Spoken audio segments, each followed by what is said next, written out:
역전의 은혜란 제목으로 말씀 전하기 원합니다. 사람들은 누구나 인생 역전을 꿈꿉니다. 한번 그 꿈을 꾸고 있는 사람들이 한번 있는지 한번 앞뒤로 한번 얼굴 좀 보시겠어요? 꿈이 있어 보이십니까? 나는 지금과 다른 인생을 살 거야. 더 훨씬 아름답고 멋진 인생을 살 거야. 그런 꿈을 꾸고 있는 사람처럼 보이십니까? 사람들은 누구나 인생 역전의 꿈을 꿉니다. 개천에서 용 난다라는 말이 있듯이 사람들은 그 용이 내가 되기를 바랍니다. 서양에는 신데렐라, 동양에는 콩쥐팥쥐와 같은 이야기가 있습니다. 어떤 문화권에서 살든지 사람들은 모두 약자가 갑자기 승리하고 인생에서 놀라운 반전이 일어나는 이야기를 좋아합니다. 왜냐하면 자신의 인생에서도 그런 역전이 반전이 일어나기를 바라기 때문입니다. 그러나 현실은 어떻습니까? 다릅니다. 호박이 고급 세단으로 변하지 않습니다. 밑빠진 독에 물을 막아주는 두꺼비가 우리 통장의 잔고를 지켜주지도 않습니다. 사람들은 여전히 인생 역전을 꿈꾸며 로또를 사고 비트코인에 투자합니다. 가끔 누군가 인생 대역전을 이루었다는 소식은 들리지만 정작 우리 삶에는 그러한 은혜는 일어나지 않습니다. 하지만 성경에는 인생 역전의 은혜를 누린 사람이 등장합니다. 바로 오늘 본문에 나오는 야베스라는 인물입니다. 사실 야베스는 사람들이 주목하지 않는 족보에 등장하는 인물입니다. 우리가 성경을 읽을 때도 족보가 나오면 어떻게 합니까? 이게 중요한 내용이라고 생각하고 집중해서 읽기보다는 족보구나 가볍게 읽고 지나가죠. 마치 그냥 어떨 때는 족보를 읽지 않고 넘기는 분들도 있습니다.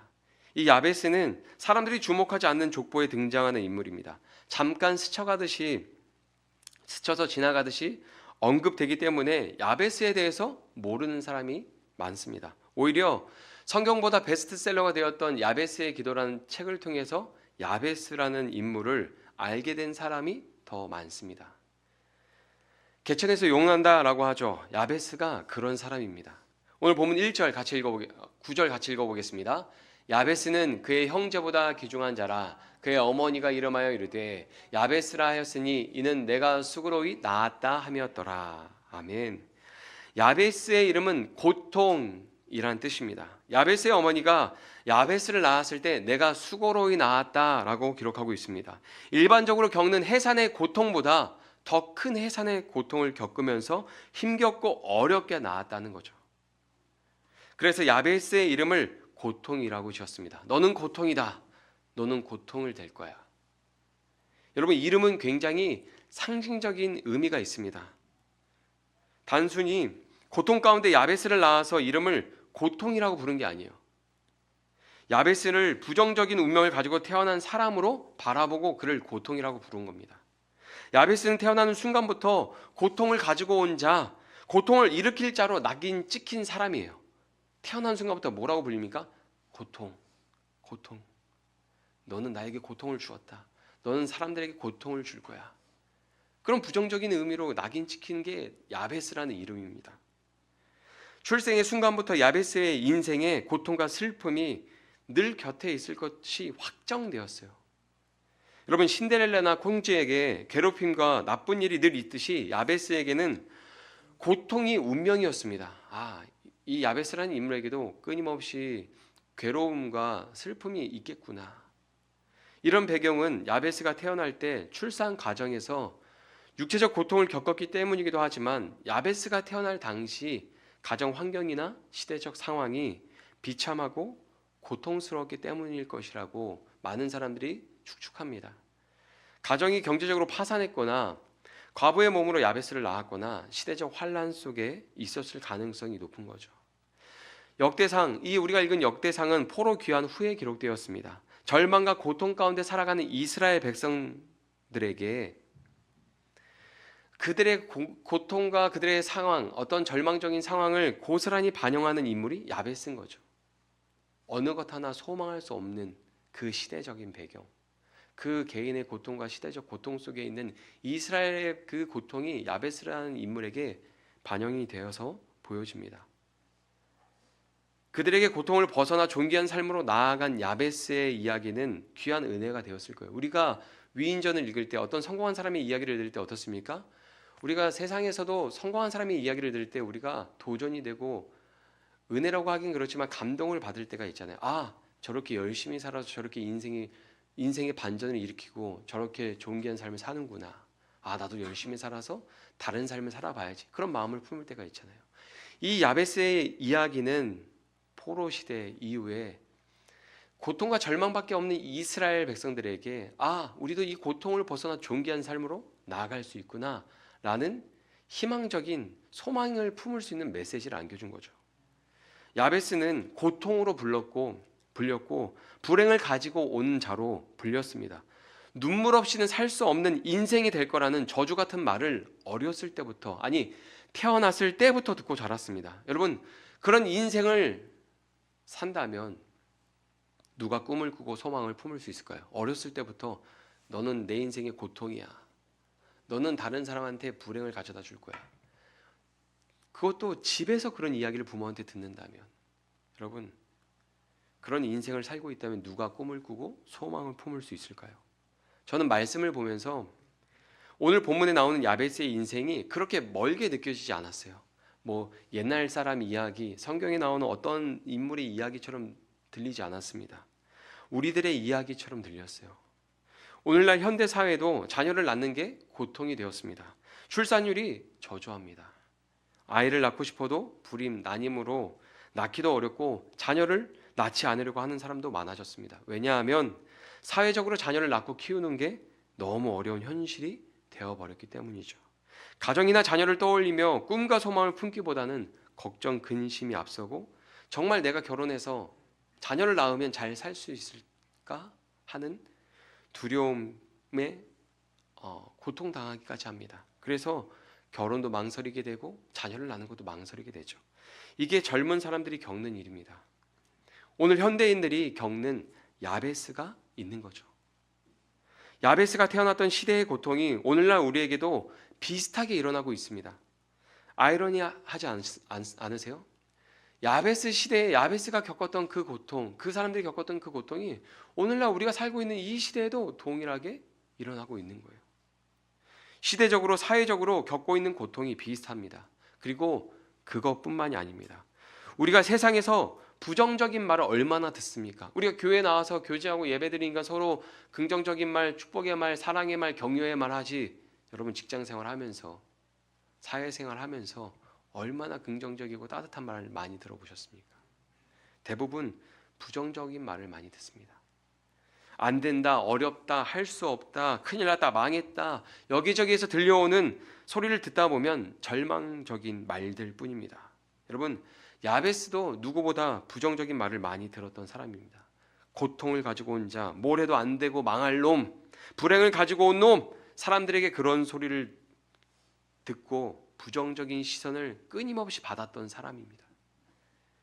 우리도 부정적인 시선과 말에 얼마나 많이 노출되어 있습니까?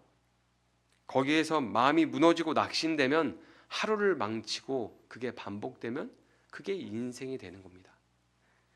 야베스는 고통 속에서 태어나서 고통을 숙명처럼 가까이 두고 살아간 인물입니다. 부모도 그에게 소망의 말을 하지 않았습니다.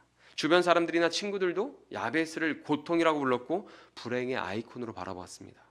보통 사람이 그런 말을 들으면 그런 말을 들으면서 자랐다면 인생에서 낙심과 좌절을 겪으면서 절망에 빠지고 말 거예요. 아, 나는 소망이 없구나. 나는 아무것도 할 수 없을 거야.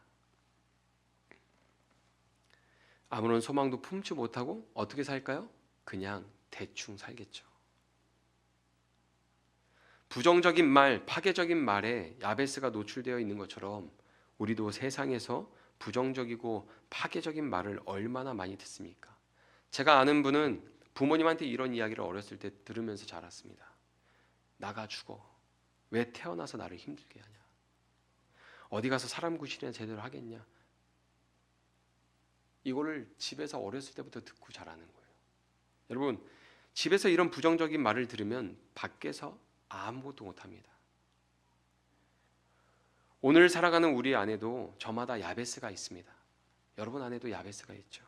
그런데 성경을 보면 야베스는 그 고통을 벗어나서 존귀한 삶을 살게 됩니다. 세상이 인정하는 존귀한 삶을 뛰어넘어서 세상이 범접할 수 없는 존귀한 삶이 됩니다. 성경에서 야베스를 소개할 때 고통을 가지고 온 사람이라고 소개하지 않습니다.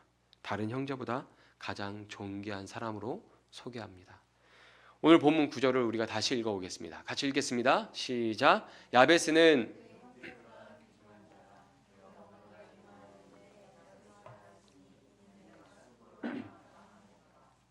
아멘. 야베스의 시작은 고통이었고 절망이었고 꿈과 소망을 품을 수 없는 자리였지만 그는 다른 형제보다 더 존경받는 사람이 되었습니다. 그가 인생에서 대역전을 경험할 수 있었던 것은 하나님을 찾았기 때문입니다. 그 인생에 꿈꿀 수 없고 소망을 품을 수 없고 다른 사람이 너는 안 된다, 너는 고통이다, 너는 불행의 아이콘이다 막 이렇게 이야기할 때에도 그는 그 말에 갇히지 않고 그 절망 속에서 하나님을 바라보고 하나님을 찾았기 때문입니다. 고통과 절망 가운데 있을 때 하나님을 찾아서 기도했기 때문입니다. 모든 사람이 고통에서 벗어날 수 없을 거라고 말하고 불행은 사라지지 않을 거라고, 너의 인생에서 불행은 사라지지 않을 거라고, 너의 인생에서 힘든 일은 계속될 거라고 말했지만 야베스는 하나님을 찾았습니다. 그리고 하나님께 기도했습니다. 그래서 역전의 은혜를 누릴 수 있었습니다. 오늘 본문 10절에 보면 이렇게 기록합니다. 같이 읽겠습니다. 야베스가 이스라엘 하나님께 아뢰어 이르되 주께서 내게 복을 주시려거든 나의 지역을 넓히시고 주의 손으로 나를 도우사 나를 환난을 벗어나 내게 근심이 없게 하옵소서 하였더니 하나님이 그가 구하는 것을 허락하셨더라. 아멘. 저 여러분에게 이 은혜가 임하길 바랍니다. 하나님이 그가 구하는 것을 허락하셨더라. 우리가 어떠한 것을 구하든지 하나님께서 구하는 것을 들으시고 허락하시는 은혜가 있기를 바랍니다. 여러분 10절의 야베스는 하나님께 기도했습니다. 그런데 아레어라는 단어에 사용된 히브리어 카라는 간절히 도움을 청하듯이 부르짖어 기도했다는 의미의 단어입니다. 그냥 하나님 도와주세요, 하나님 이런 은혜가 필요합니다, 일반적으로 기도하는 것이 아니라 간절히 부르짖으면서 매달려서 하나님 절박하게 하나님한테 도움을 구하는 기도를 했다고 말하고 있는 거예요. 여러분 야베스는 그냥 조용히 기도하지 않았습니다. 자기의 개인의 고통과 변할 수 없을 것 같은 시대적 고통에서 벗어나기 위해서 하나님 앞에 간절히 부르짖어서 기도했습니다. 그리고 하나님께서 야베스의 기도를 들어주셨습니다. 여러분 혹시 우리에게도 불가능하다고 생각하는 것들이 있습니까? 벗어날 수 없을 것 같은 고통과 슬픔이 있습니까? 무엇을 해도 변하지 않을 것 같은 게 있으십니까? 우리 인생에서 꿈꾸거나 소망을 품지 못하고 절망 가운데 있는 내용들이 무엇입니까? 야베스는 그 고통과 절망 속에서 하나님을 찾았습니다. 조용히 기도하지 않고 간절히 부르짖어서 기도했습니다. 우리에게 그 믿음이, 그 기도가 필요합니다. 하나님께서 야베스의 기도를 들으시고 응답하셨던 것처럼 우리의 기도를 들으시고 응답해 주실 겁니다. 아멘. 모든 고통에서 벗어나 더 존귀한 삶으로 하나님께서 인도해 주실 겁니다. 우리가 기도할 때마다 하나님께서 우리의 기도를 들으시고 응답해 주실 겁니다. 아멘. 여러분 야베스의 인생에서 결정적인 역할을 한 것은 엄마와의 관계도 친구와의 관계도 아니었습니다. 하나님과의 관계를 통해서 그는 인생의 고통에서 벗어나서 존귀한 삶으로 나아갔습니다. 하나님과 맺은 관계가 우리 인생의 결정적인 역할을 하게 될 것입니다. 여러분 하나님 안에서 우리의 슬픔은 기쁨으로 바뀔 것입니다. 고통과 절망은 평안과 미래에 대한 소망으로 바뀔 것입니다. 아멘. 혹시 여기서 큰 소리 내면 안 되는 거 아니죠? 다 아멘. 아멘. 자, 여러분 우리 크게 아멘 한번 해볼까요? 여러분 고통과 절망은 평안과 미래에 대한 소망으로 바뀔 것입니다. 하나님 안에서 우리에게 있는 고통과 절망은 하나님이 주시는 평안과 미래에 대한 소망으로 바뀔 것입니다. 성경은 고통과 절망 속에서도 하나님을 찾고 기도한 야베스가 다른 형제보다 존귀한 자가 되었다고 소개합니다. 그런데 이 존귀함은 세상이 줄 수 있는 존귀함이 아니에요. 세상에서 성공해서 부귀영화를 얻어서 누릴 수 있는 존귀함이 아닙니다. 아무리 높은 자리에 올라가고 사람들이 칭찬하고 인정하는 자리에 올라가도 이 존귀함은 얻을 수가 없습니다. 성경이 야베스를 존귀한 자로 소개하는 것은 가장 높으신 하나님께서 그의 기도를 들으셨기 때문입니다. 우리는 사회적 지위가 높은 사람을 알거나 그 사람과 가까우면 그 사람을 존귀하게 바라보죠. 그 사람이 사회적 지위가 높은 것도 아닌데 어떤 지위가 높은 사람과 가까우면 그 사람도 우리는 존귀하게 바라봅니다. 야베스의 존귀함은 세상의 부귀영화를 다 얻어도 얻을 수 없는 존귀함입니다. 하나님이 그의 기도를 들어주셨고 그를 위해서 일하셨습니다. 야베스의 존귀함은 가장 높으신 하나님과 가까워진 존귀함입니다. 고통을 벗어나 존귀한 삶으로 나아갔던 야베스의 기도를 다시 한번 우리가 살펴보기 원합니다. 말씀 보겠습니다. 10절입니다. 야베스가 이스라엘 하나님께 아뢰어 이르되 주께서 내게 복을 주시려거든 나의 지역을 넓히시고 주의 손으로 나를 도우사 나를 환난을 벗어나 내게 근심이 없게 하옵소서 하였더니 하나님이 그가 구하는 것을 허락하셨더라. 아멘. 야베스가 기도한 내용을 네 가지로 나눌 수 있습니다. 첫째, 주께서 내게 복을 주소서. 둘째, 나의 지역을 넓혀 주소서. 셋째, 나를 도우사 내게 오는 불행을 막아 주소서. 넷째, 나쁜 것으로 고통을 당하지 않게 하소서. 어려움으로 내가 고통당하지 않게 하소서. 기도의 내용을 통해서 야베스를 이해하면 그는 고통과 저주와 불행에 대한 두려움이 있었다는 것을 알 수 있습니다. 하나님께 그 문제를 가지고 나아가 기도한 것입니다. 사람들이 저주에도 하나님이 복 주시면 됩니다. 우리에게 씨를 뿌릴 땅이 없어서 수확이나 열매를 기대할 수 없어도 하나님께 기도하면 하나님은 우리를 부유하게 하실 수 있는 분입니다. 내게 오는 어려움과 나쁜 일들을 하나님이 막아주셔야 합니다. 아무리 우리가 노력하고 열심히 살아도 하나님이 도와주시지 않으면 우리는 인생의 고통을 겪을 수밖에 없는 것이죠. 하나님의 도움이 없이는 고통을 벗어날 수 없습니다. 하나님은 야베스의 기도를 들어주셨습니다. 그 은혜로 인해서 야베스는 사람의 말과 시선에 갇히지 않고 하나님이 주시는 복을 누리며 사는 인생이 되었습니다. 오늘날 우리도 야베스와 큰 차이가 없습니다. 주변에서 대부분 부정적인 이야기를 합니다. 점점 살기 어렵다고 힘들다고 더 어려울 것이라고 말합니다. 그런 사회 속에서 살아가는 건 고통스럽고 점점 두렵고 불안하기만 합니다. 그때 우리는 세상의 말이 아닌 하나님의 말씀에 영향을 받는 사람이 되어야 합니다. 야베스의 인생을 역전시킨 은혜로 하나님께서 우리를 고통과 절망에서 건져주시고 평안과 미래에 대한 소망으로 인도해 주실 겁니다. 추수감사주의를 준비하면서 한 해를 돌아보니 너무 감사했습니다. 여러분, 한 해 돌아보면서 감사한 일들이 많이 있으셨나요? 개척할 때 사람들이 힘들 거라고, 안 될 거라고, 어려울 거라고 말했습니다. 심지어는 망할 거라고 말한 분도 있어요. 목사님이면 축복기도 해줘야 될 것 같잖아요. 지금 개척하면 망한대요. 그리고 개척 멤버 없이 개척하면, 그렇게 돈 없이 사람 없이 개척하면 요즘은 망한다. 개척하지 말라는 거죠. 그런데 더바인교회를 세우신 하나님께서 많은 열매를 주셨습니다. 올해만 돌아봐도 하나님이 주신 은혜가 저한테는 너무 많았어요. 제 기억 속에서 성도님들과 함께 기도했던 기도의 제목들이 거의 대부분 응답받았습니다. 함께 목사님 기도해 주세요 하고 같이 기도 제목으로 내놓았던 것들 하나님 다 응답해 주셨거든요. 제 기억 속에서는. 제 개인적으로도 감사할 내용이 많지만 성도님들 한 분 한 분을 바라보면서 하나님이 주신 은혜를 볼 때 더바인교회에 주신 은혜가 저는 너무 많은 것 같아요. 한 해를 돌아보다가 제가 그 은혜를 돌아보면서 감사하다가 대학생 때 야베스의 기도를 가지고 기도했던 게 생각났습니다. 대학생 때 이 야베스의 기도라는 책을 읽고 야베스라는 인물을 처음 알게 되었어요. 이 책 되게 만만하거든요. 얇아요. 글씨도 많지 않습니다. 이 책을 통해서 야베스라는 인물을 알게 되었어요.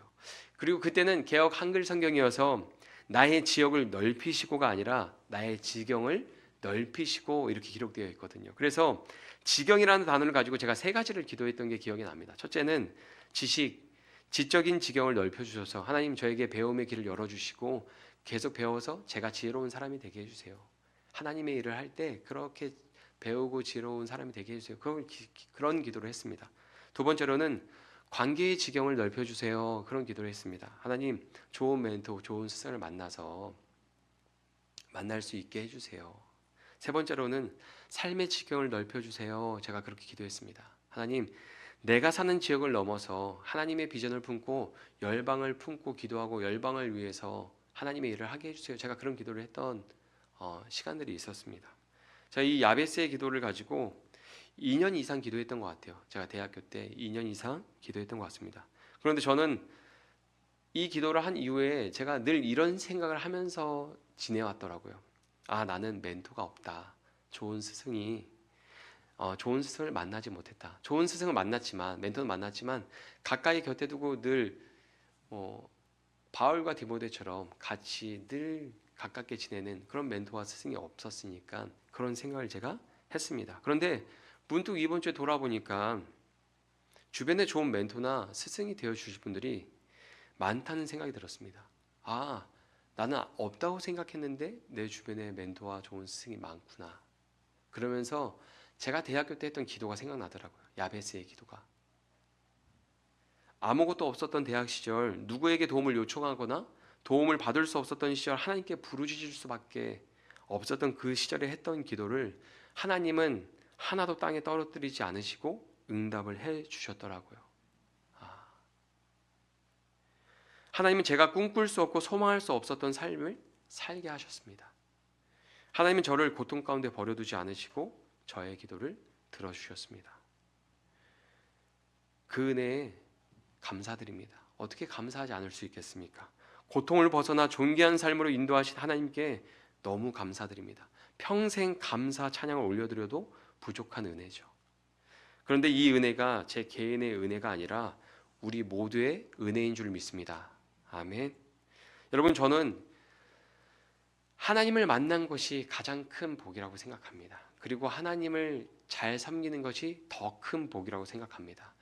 우리 인생의 역전은 예수님을 만남으로 인해서 주어지는 것이라고 생각합니다.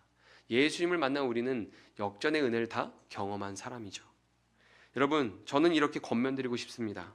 믿음이 부족해서 하나님이 도와주신다는 사실이 믿어지지 않더라도 하나님께 기도하십시오. 하나님은 우리 기도를 다 들으시고 응답하십니다. 내 믿음이 부족할지라도 하나님 정말 그렇게 일해 주실까? 내 고통을 벗어나서 나에게 존귀한 삶을 나를 인도해 가실까?